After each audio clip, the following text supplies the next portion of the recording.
સહજાનંદ સ્વામી મહારાજની જય.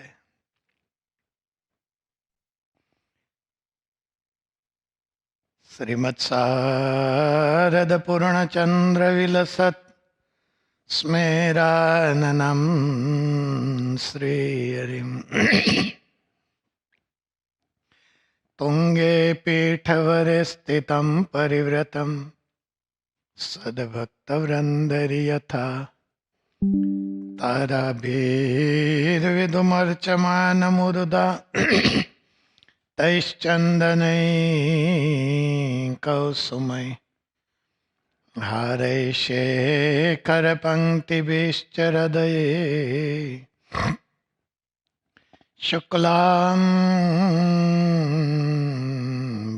ચિંતયે. હરિ ઓમ શ્રી સ્વામિનારાયણાય નમો નમઃ.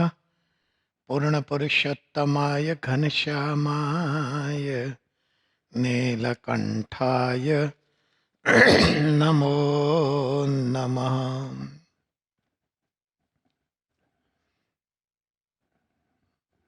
સર્વે સંતો હરિભક્તોને જય સ્વામિનારાયણ.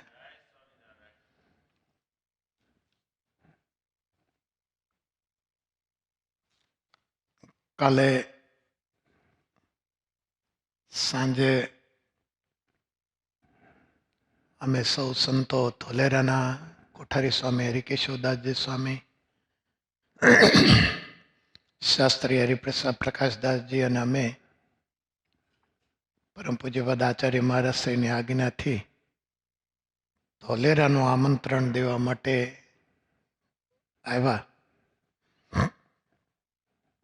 અને જો જગન્નાથ સ્વામીએ દળવા બહાર દીધા.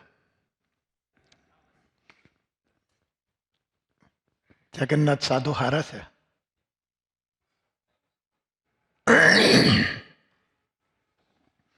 તે ચાલુ કથા હરિચરિત્રામૃત સાગર પૂર 24મો અને તરંગ 6.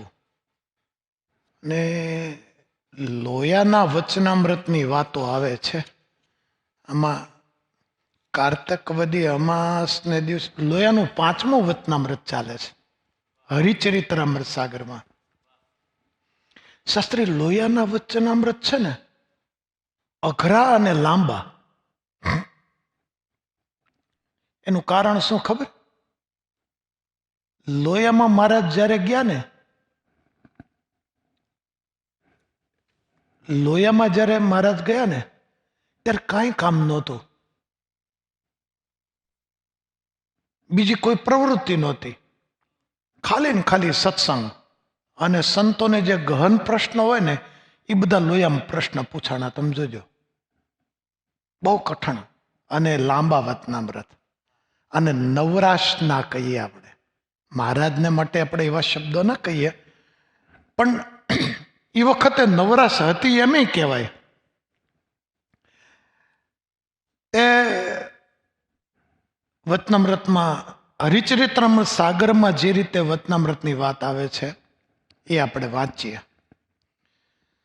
શ્રી હરિએ ઘણા પ્રેમથી મુનિઓના પ્રત્યે પ્રશ્ન પૂછ્યો કે ચિત્તના કરેલા કેટલા સંકલ્પ કહેવાય? લખ્યો આ ગહન પ્રશ્ન. મન ને ચિત્ત ને આ બધી મોટી મોટી વાતો. ચિત્તની વ્યક્તિ, મનની વ્યક્તિ, બુદ્ધિ, અહંકાર, 4 તત્વ છે ને એની વ્યક્તિ. તે ચિત્તના કરેલા કેટલા સંકલ્પ કહેવાય? ચિત્તના કરેલા સંકલ્પ અને વિકલ્પ તો મનનો ધર્મ છે. કોનો છે? સંકલ્પ વિકલ્પાત્મકમ મનઃ.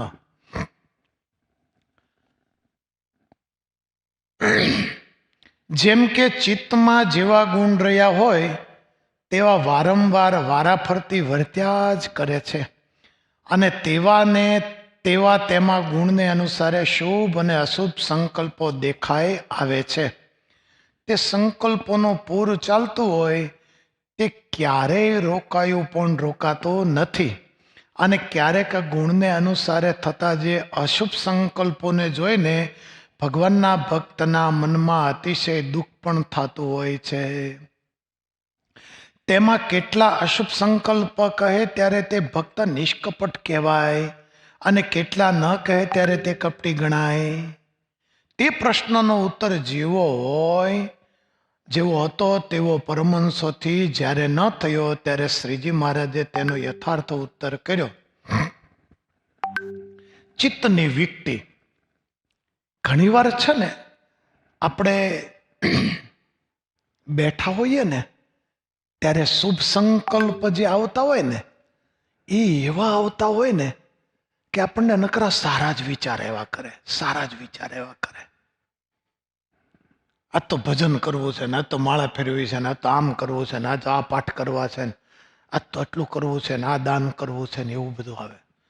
અને અમુક વાર મન જ્યારે કલુષિત થઈ ગયું હોય ત્યારે માળા આપણે ગમે એટલા રોકીએ ને તો રોકાય નહીં. એવા જ સંકલ્પ થાય. મનના ઘાટ છે, ચિત્તની અંદર ઉત્પન્ન થતા ઘાટ છે. એમાં કેટલાક અશુભ સંકલ્પ કહે ત્યારે તે ભક્ત નિષ્કપટ કહેવાય, મહારાજે કીધું. અને કેટલાક ન કહે ત્યારે કપટીમાં ગણાય. હોય તો છે જ અંદર. તો સંતોએ ઉત્તર કરવાનો પ્રયત્ન કર્યો પણ થયો નહીં. આ તો ગહન પ્રશ્ન છે અને પ્રશ્નનો ઉત્તર તો સંતોથી થતો જ હોય, પણ સંતો એવું વિચારે કે અમારા કરતા મહારાજ બોલે ને એ વધારે સારું.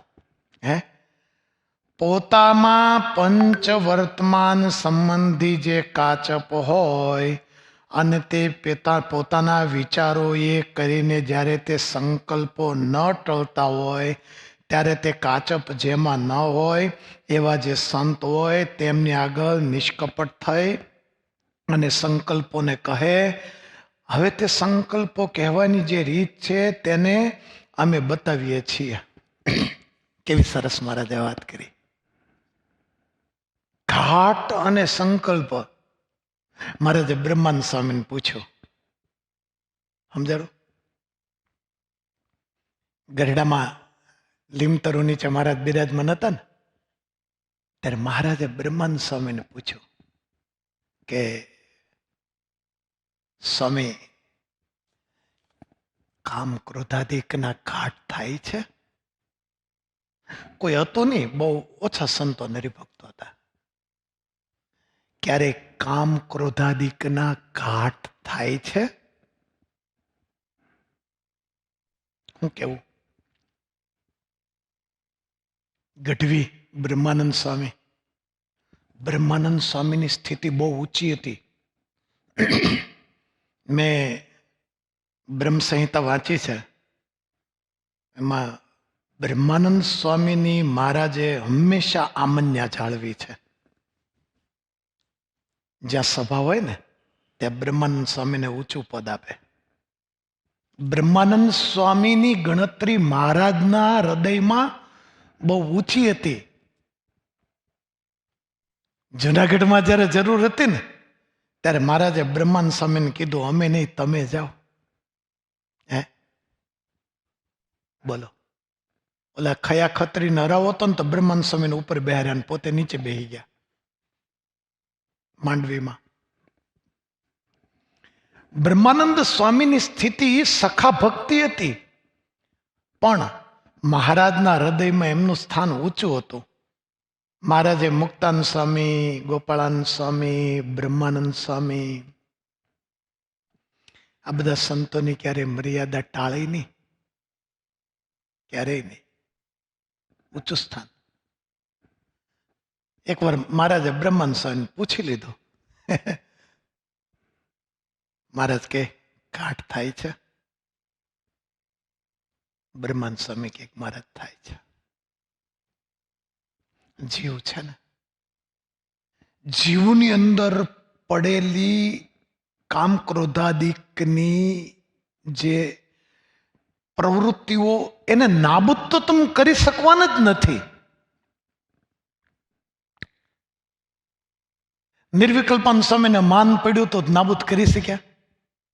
અનંત કોટી બ્રહ્માંડનો અધિપતિ પુરુષોત્તમ નારાયણ સામે બેઠા હતા. જગદીશભાઈ સમજાણું? મહારાજ નાશ ન કરી શક્યા. અંદર પડેલું છે ને એને સમજણથી વાળવાનું. કામ ક્રોધને નાશ ન કરી શકો. આપણા હૃદયમાં કામ, ક્રોધ, લોભ, મોહ, માન, મત્સર, ઈર્ષ્યા, આશા, તૃષ્ણા બધું જ પડ્યું છે. પડ્યું જ છે. ટાઈમે ટાઈમે એનું કામ કર્યા જ કરે. પણ એ જ્યારે એની પ્રવૃત્તિ કરે ને ત્યારે બ્રહ્માનંદ સ્વામીએ જવાબ શું દીધો? મહારાજ, કામ ક્રોધાદિકના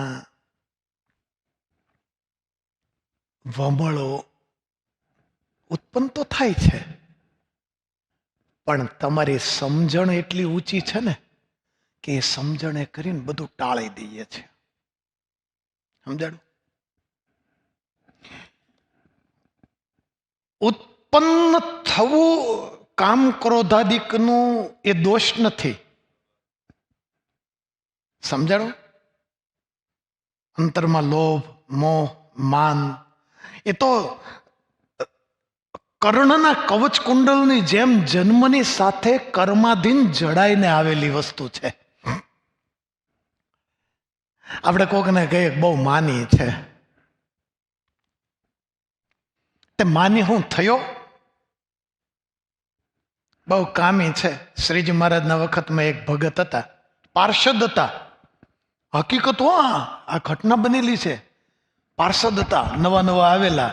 મહારાજને કહે કે મહારાજ ભજન કરવું છે. મહારાજ કહે કે સાધુ નથી થવાનું. કે મહારાજને ખબર હોય ને સાધુ નથી થવાનું. પહેલા એમ કે દ્રઢ વર્તમાને પંચવર્તમાને યુક્ત થાવ અને ભગત તરીકે રહ્યો, તે પાર્ષદ તરીકે રહ્યા. તે ચકળવકલ નજર હોય ને, કામની વૃત્તિ પડી હોય ને એટલે ચકળવકલ નજર કોઈ ન જોવે ને એમ આમ કરીને એમ બાયુ સમૂહ જોઈ લે. મહારાજ કે ભગત શું કરો છો? તન કી જાણે મન કી જાણે, જાણે ચિત્ત કી ચોરી. મહારાજ કે શું કરો છો ભગત? મહારાજ કાંઈ નહીં, માળા ફેરવું છું. એમાં ચોરી પકડાઈ ગઈ. મહારાજ કે જાઓ, બહાર જાઓ, સત્સંગમાંથી બહાર જાઓ, તમારું કામ નથી મંદિરમાં રહેવું. મહારાજે કાઢી મૂક્યા. જગદીશભાઈ તે બહાર જઈને કોઈક સાધુને કીધું, મહારાજને કહો ને મારી ભૂલ થઈ ગઈ, હવે બીજી વાર નહીં થાય. મહારાજ કે બોલાવો તો એને. આવ્યા ભગત. મહારાજ માફ કરજો, બીજી વાર હવે ભૂલ નહીં થાય. આ માટે આવ્યા છો? અમે આવ્યા ત્યારે કહ્યું હતું કે સત્સંગમાં રહેવાનો ખપ હોય, સાધુની વચ્ચે રહેવાનો ખપ હોય તો મનની વૃત્તિઓને પાછી વાળ્યા વગર છૂટક્યો નથી. શાસ્ત્રી બહુ સાચી વાત કરું તો ઘરની સભા છે આપણી. હું મારું માનું છું. કોઠારી કેટલી માળા ફેરવીએ છે ને બહુ મહત્વ નથી સ્વામી. 3 વાર મંદિરે જાઉં છું, 4 વાર મંદિરે જાઉં છું, 5 આરતી હું તો કરું. ગઢડામાં ગોપીનાથજી મહારાજની આરતી થતી હોય ને 5 આરતી હું કરું. તે શું થઈ ગયું? ગોપીનાથના રોટલા ખાવ છો, મદન મોહનના રોટલા ખાવ છો તો આરતી કરવા જાઓ. હું અમારે સાધુની વાત કરું છું, એવી ને એવી હરિભક્તોની. તમે કેટલી માળા ફેરવો છો ને ડઝન્ટ મેટર, બહુ મહત્વનો નથી.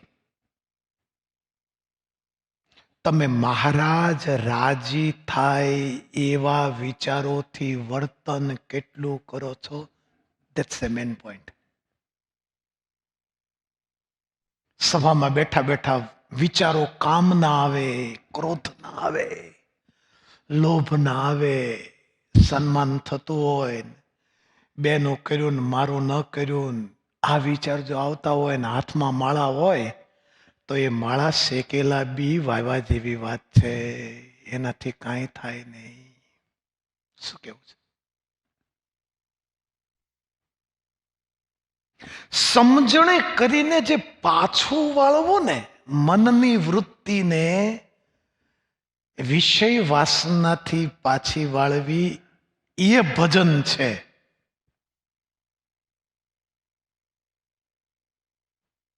બાકી નિયમ એકાદેશ આવીને 200 માળા ફેરવવાનો નિયમ લઈ લીધો અને વાતો કરતા કરતા કરતા કરતા કરતા માળા ફેરવો, વાતો કરતા કરતા પાઠ કરો, વાતો કરતા કરતા પ્રદક્ષિણા કરો. કોઈ અર્થ નથી, કોઈ અર્થ નથી. શું કેવું? હે, જેટલું કરીએ એટલું ભગવાનના સ્વરૂપમાં મનની વૃત્તિને સ્થિર કરીને કરીએ તો કામનું છે. મનની અંદર વાસનાઓ ભરી હોય ને એ ક્યારેય ગતિ ન કરી શકે. શ્રીજી મહારાજે સભાઓ જુદી કરાવીને મહારાજે શિક્ષાપત્રીના 40મા શ્લોકમાં સ્પેસિફિક હરિભક્તોને કહ્યું કે ભગવાનના મંદિરે દર્શન કરવા જવું ત્યારે સ્ત્રીઓએ સ્ત્રીઓના વિભાગમાં અને પુરુષોએ પુરુષોના વિભાગમાં રહેવું અને બહાર જઈને પોતપોતાની રીતે વર્તવું. કેટલી સરસ વાત કરી. નાની એવી વાત છે પણ કેવી વાત કરી. આ સમજવા જેવું છે. એનો મતલબ એવો થયો કે મંદિરની અંદર જુદા પાડ્યા મહારાજે કે તમે આમ રહ્યો, તમે આમ રહ્યો. તો મંદિરમાં પણ આપણી વૃત્તિઓ કામ સતત કરે જ છે. આ વાત ચોક્કસ છે. મનના વિચારો, મનના વેગો, આવેગો, અંતઃકરણની અંદર ઉત્પન્ન થતા વમળો, મોજાઓ એ મંદિરમાં આપણને હેરાન તો કરે જ છે. તો જ મહારાજે જુદા પડ્યા હોય ને. હે, સમજણે કરીને જે ટાળવાનો પ્રયત્ન કરે ને એ મોટો. આ વાત છે. મહારાજે બ્રહ્માનંદ સ્વામીને પૂછ્યું ને તો બ્રહ્માનંદ સ્વામી કે મહારાજ કામ ક્રોધના વિચાર તો આવે છે પણ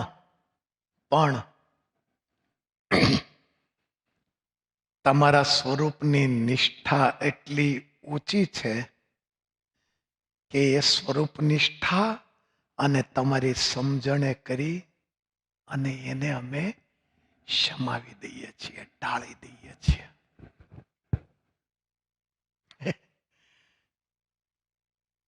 આવવું એ દોષ નથી. આવ્યા પછી એને અનુરૂપ અનુકરણ કરી અને લપસી જવું એ દોષ છે. ક્રોધ આવવો એ જીવજાત સ્વભાવ છે. માન ઉત્પન્ન થવું એ જીવજાત સ્વભાવ છે. પણ સાધુના યોગે કથા સાંભળી અને ધીરે ધીરે ધીરે ધીરે એ માનને શમાવી દેવું ને એ મહત્વની વસ્તુ છે. જીવને નહીતર ફૂમકા ચડી જાય. હું ઘણી વાર કહું, જોજો ફૂમકા નો ચડી જાય. અમારા નાના સંતોને ભણાવતો હોઉં ને ત્યારે કહું,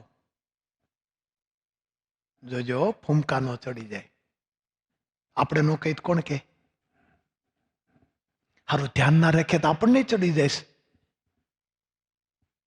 બસ આ વસ્તુ છે. પંચ વર્તમાનમાં કાચપ હોય તો જે પંચ વર્તમાને યુક્ત સાધુ હોય, આમાં કીધું સંત હોય, એની આગળ જઈ અને નિષ્કપટપણે કરીને હૃદયમાં કપટ નહીં રાખવાનો. નિષ્કપટ. હમણાં એક મોટા સાધુ હતા, કોઈ આપણે નામ નથી દેવું, તે બેઠા હતા, લગભગ 15-20 દિવસ થયા, ઇન્ડિયાની વાત કરું છું. તે પછી વાત કરી કે આ આટલું મોટું ટોળું, એનો કંટ્રોલ, એનું કારણ શું?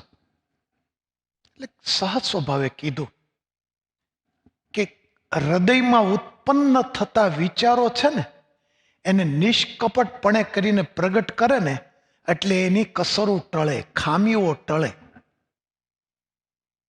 બસ એ નથી થતી ને એટલે પીડ્યું ભેગું થાય છે. આપણે રોજ મકાન વાળીએ, શું કામ વાળીએ સ્વામી?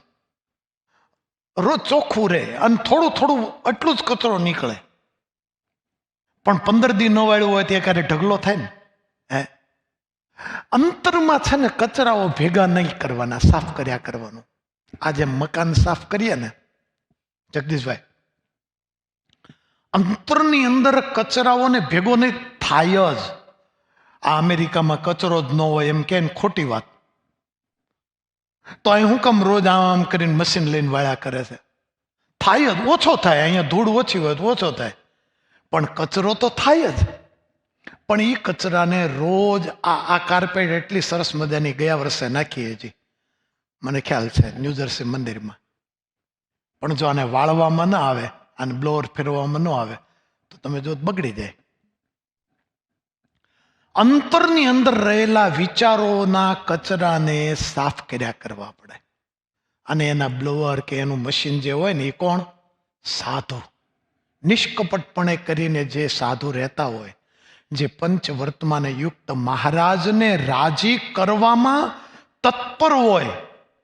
નિષ્કપટનો અને પંચવર્તમાનની પરિભાષાઓ આપણે છે ને બહુ મોટી સમજી લીધી છે, જુદા પ્રકારે સમજી લીધી છે.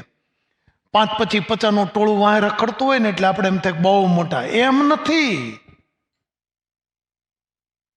મહારાજને રાજી કરવા માટે, સત્સંગીને રાજી કરવા માટેનું હૃદય કેટલું છે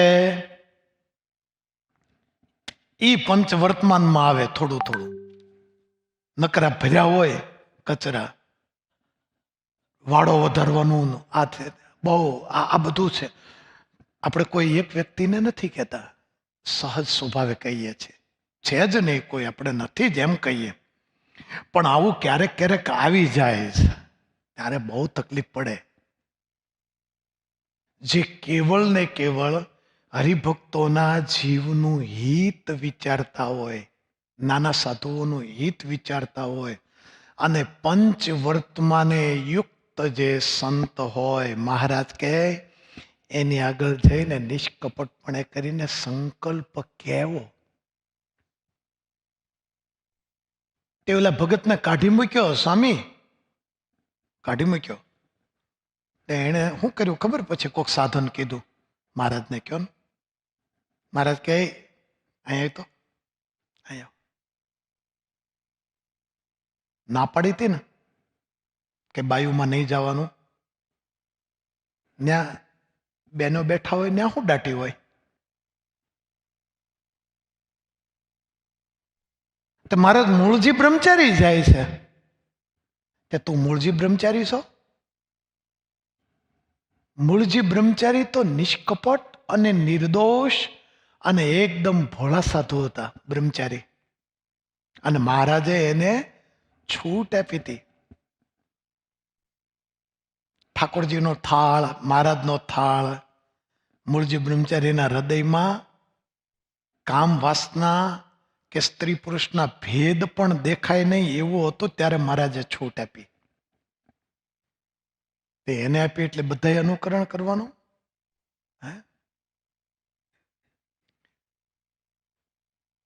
એકવાર મહારાજે કીધું, આ લાકડાને જો કામ ઉત્પન્ન થાય ને તો તને થાય જા. તે તો શ્રીજીની કૃપા કહેવાય. સમજાણું? એ બધાએ અનુકરણ ન કરાય. શ્રીજી મહારાજે પાર્ષદને રાખ્યા, પણ એ રાખ્યા પછી પાછા હતા એના એ